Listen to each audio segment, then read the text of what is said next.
কি এবার ছোটন, গোলাপ হাতে নিয়ে বাইরে দাঁড়িয়েছে, ভিতরে যাবে না? চল। না রে ভাই, সুরার আসার সময় হয়ে গেছে। আমি ওকে অনেক ভালোবাসি, ওকে আজ প্রপোজ করবই। এসব ভালোবাসা টালোবাসা ছাড় তো, বরং এসব থেকে দূরে থাক, ভালো থাকবি। আর এই বয়সে এসব একদমই ঠিক না। না রে, তুই এসব বুঝবি না। আমি ওকে একবার না দেখলে থাকতে পারি না। তুই এখনো ভুল ভাবনার মধ্যে আছিস ভাই। আজকালকার ভালোবাসার কোনো গ্যারান্টি নাই। সবই বুঝি, আসলে বল তোর হিংসা হচ্ছে। কি বললি? হিংসে? তাও আবার তোর ওপর? ছোটন, তুই আমার বন্ধু, তুই যেন ভালো থাকিস, আমি সেটাই চাই। আসলে আমি সত্যি বলছি তো, তাই তোর হিংসে মনে হচ্ছে। যেদিন ধাক্কা খাবি সেই দিন বুঝবি। এই, বাজে বকিস না তো। যেদিন ধাক্কা খাবো সেদিন দেখা যাবে।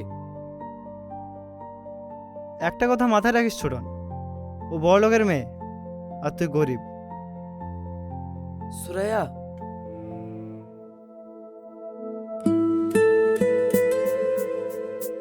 কিছু বলবে? তোমার সাথে আমার কিছু কথা ছিল।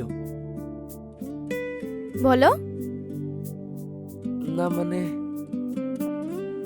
চলো না আমরা কোনো রেস্টুরেন্টে গিয়ে বসি। এমন কি কথা যে রেস্টুরেন্টে যেতে হবে? এই, অত কি ভাবছিস? চল। ঠিক আছে, চলো।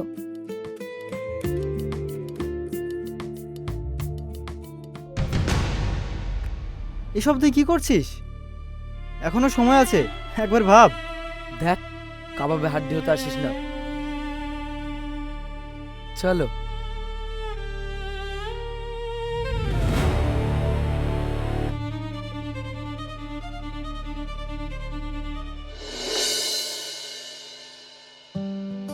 বসো।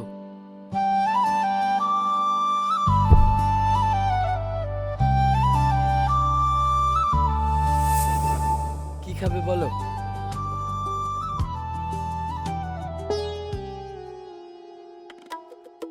একটা পিৎজা আর দুটো বার্গার, আর আপনি যা খাবেন তাই। ওইটার? হ্যাঁ বলুন স্যার। দুটো পিৎজা আর দুটো বার্গার আর 3টে কোক নিয়ে এসো। Okay sir.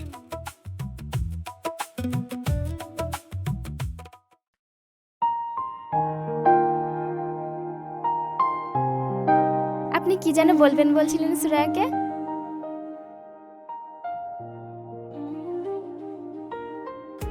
Suraiya, I love you. আমি তোমাকে ভালোবাসি। এই নে না।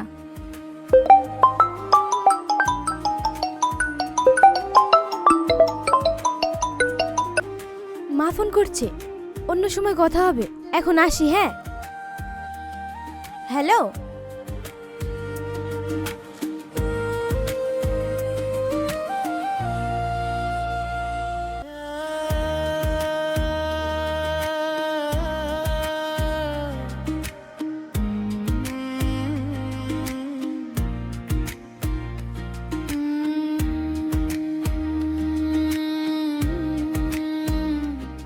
কিরে ছোটন, মন খারাপ করে বসে আছিস কেন? তোর কি কিছু হয়েছে? ভাই, তুই ঠিক ছিলি, আমি ভুল ছিলাম। কেন, কি হয়েছে সেটা তো আগে বল।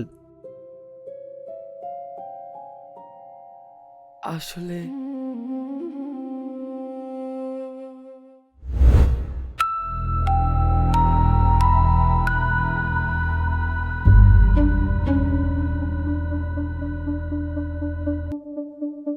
সুরাইয়া,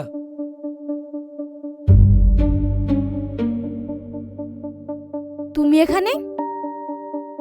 এসব কি হচ্ছে? তুমি আমার সাথে এরকম করতে পারলে? কি করব আর না করব সেটা কি তোমায় বলে করতে হবে?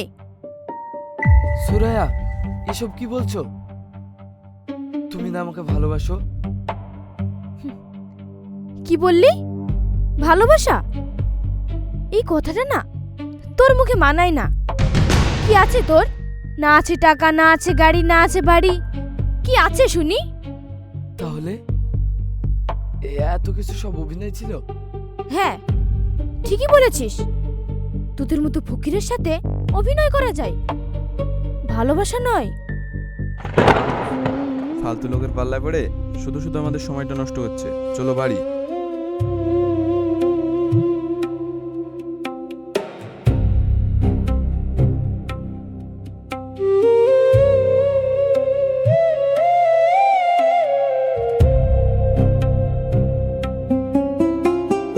কান্না করে কোনো লাভ নেই,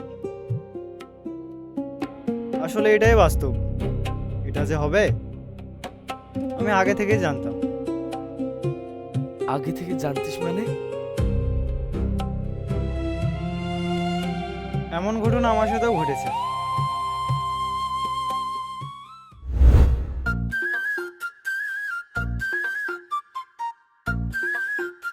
এই মিনা, সাবধানে উঠবি, বেশি নড়াচড়া করবি নি, নইলে গাছ তুলবে। চিন্তা করছিস কেনে? আমি পাকা খেলোয়াড়, আজ তোকে রস খাই ছাড়বো। ঠিক আছে ঠিক আছে, তাড়াতাড়ি রসটা মেনে আই। আচ্ছা ঠিক আছে।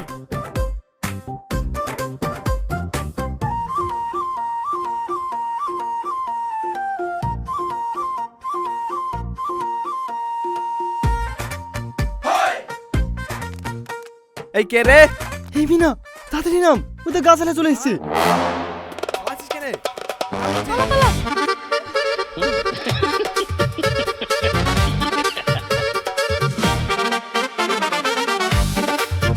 শালারা রোজ রোজ রস চুরি করা না, দাঁড়ালি নি কেনে?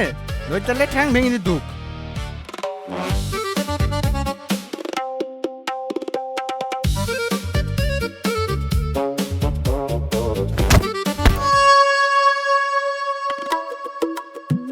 আরে হে কি, আপনারা এভাবে দৌড়চ্ছেন কেন? ও ছোট্ট একটা ভুল বোঝাবুঝি। আমি আর আমার বন্ধু রস খেতে গেছিলাম, রস মালিক তাড়া করেছে। তার মানে আপনারা রসচোর? চোর না, মানে মিনা জোর করেছিল, তাই একটু এসছি। কিন্তু আপনি এত রাত্রে, মেয়ে মানুষ, সাথে আবার ব্যাগ, বয়ফ্রেন্ডের সাথে পালানোর জন্য যাচ্ছেন নাকি? না না, আসলে আমার একটু সাহায্য দরকার।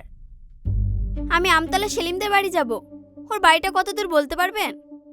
ও সেলিমদের বাড়ি আমি চিনি, চলুন আপনাকে সেলিমদের বাড়ি নিয়ে যাচ্ছি। এ বন্ধু শোন, একলা মেয়ে মানুষ, আর ব্যাগে মনে হয় অনেক টাকা আছে। এক কাজ করি, ওর টাকাগুলো পাই যায়। চুপ কর, সব সময় চুরি চুরি।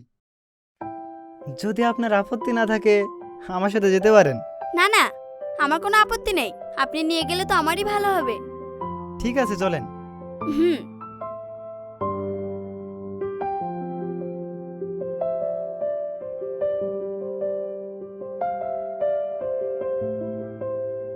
এই যে এইটা সেলিমদের বাড়ি।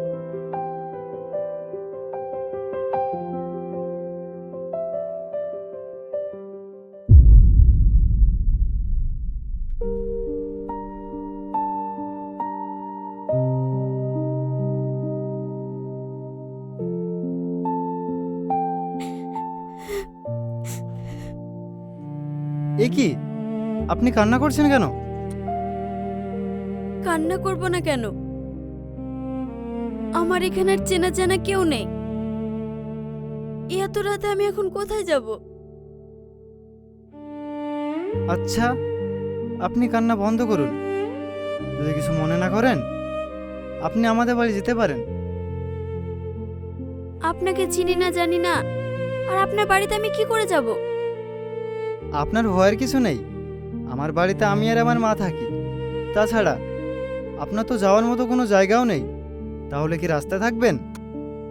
না মানে। ওসব মানে টানে বাদ দেন, চলেন আমার সাথে। আচ্ছা। এ ভাই, তাহলে তোরা যা, আমি বাড়ি গেলাম। ঠিক আছে।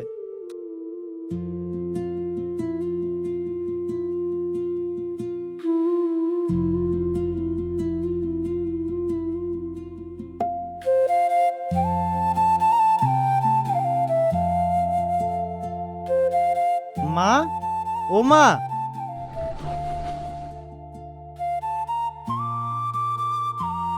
কিরে, এত রাতে চিল্লাচ্ছিস কেন? আর ওই মেয়েটাকে? মা, ব্যাপারটা একটু অন্যরকম। আমি ওসব ব্যাপারটা আবার বুঝি না। আগে বলো এই মেয়েটাকে। খালাম্মা, আমি মিষ্টি। আমি নদিয়া থেকে সেলিমদের বাড়িতে এসেছি, কিন্তু ওদের বাড়িতে কেউ নেই, তাই আপনার ছেলে আমাকে সাহায্য করেছে। মা, সেলিমদের বাড়ি তালা মারা, কেউ নেই তো, তাই আমাদের বাড়ি নিয়ে এলাম। সে নয় বুঝলাম, তাই বলে একটা মেয়ে মানুষকে রাত্রেবেলায় বাড়িতে নিয়ে চলে আসলি? লোকে দেখলে কি বলবে জানিস? জানি মা, কিন্তু আমি ওকে রাত্রেবেলা একা রেখে আসতে পারলাম না। তাছাড়া তুমি তো আমাকে শিখিয়েছো যে বিপদের সময় মানুষের পাশে দাঁড়াতে। ভালোই করেছিস। তবে এখন কি করবি? ওর বাড়িতে অনেক দূর। আমি ভাবছি আজ রাতটা এখানে থাকো, কাল সকালে সেলিমদের বাড়িতে রেখে আসবো, না হয় বাড়ি পাঠিয়ে দেবো। চলো মা, ভিতরে চলো।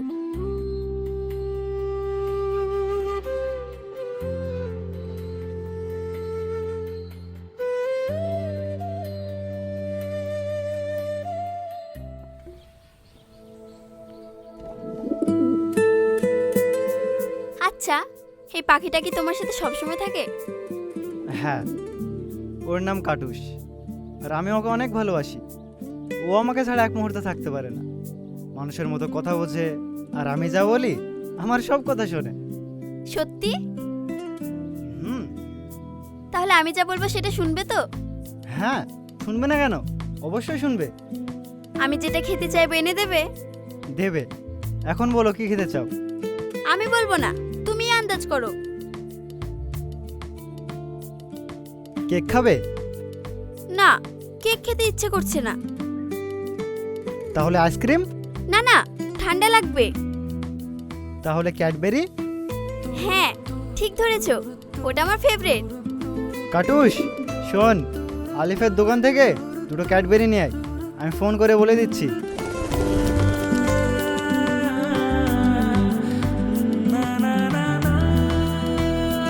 সত্যি ও আসবে তো? হ্যাঁ, ও ঠিক চলে আসবে, চলো। হুম।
সাগর, তোমাদের বাড়ি আসা আমার 3 দিন হয়ে গেল।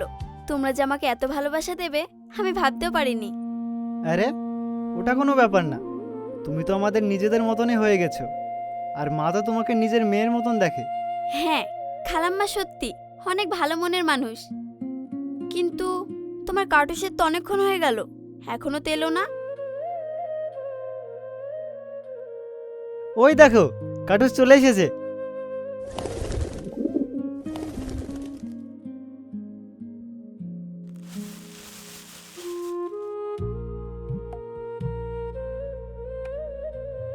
কাটুস, তুই অনেক হাঁপিয়ে গেছিস না? তোমার কাটুস তো অনেক বুদ্ধিমান। বলেছিলাম না, ও আমার সব কথা শোনে। কাটুসকে আমার দারুণ লাগলো। আরে এই অবলা প্রাণীকে যখন এত বিশ্বাস করে, তাহলে নিশ্চয় সাগরের মন অনেক ভালো।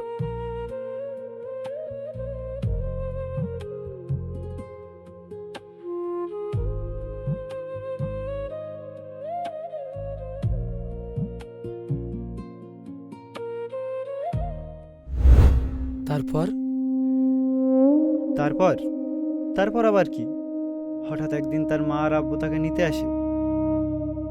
আমি ওর আব্বু আর ভাইকে বলেছিলাম যে আমরা দুজন দুজনকে খুব ভালোবাসি, আমি মিষ্টিকে বিয়ে করতে চাই। কিন্তু তার আমার কোনো কথাই শুনেনি। কারণ কি জানিস? কি?